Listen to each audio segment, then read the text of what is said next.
आपकी जिंदगी में अगर आपको किसी मंजिल से मोहब्बत है, अब वो कोई काम हो सकता है, कोई इंसान हो सकता है, कोई ख्वाहिश हो सकती है, तो बस उससे जुड़े रहो। उतार चढ़ाव आएंगे, अच्छा बुरा वक्त भी आएगा, लेकिन एक ना एक दिन आपकी मंजिल आपको जरूर मिलेगी।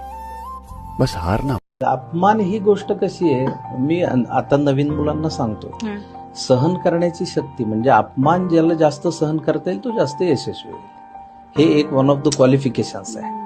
कारण काय असतं, त्या काळात तुमची एक तर आयडेंटिटी नसते, तुम्हाला कोणी ओळखत नसतं, आणि त्या काळात जेव्हा गरज असते तेव्हा कोणी विचारत नसतं। समस्या जब इंसान के हद से बाहर हो जाती है तब जवाब प्रकृति ही देती है। सच्चे दिल से करने वाले हर प्रयास के आगे प्रलय भी सर झुका लेता है।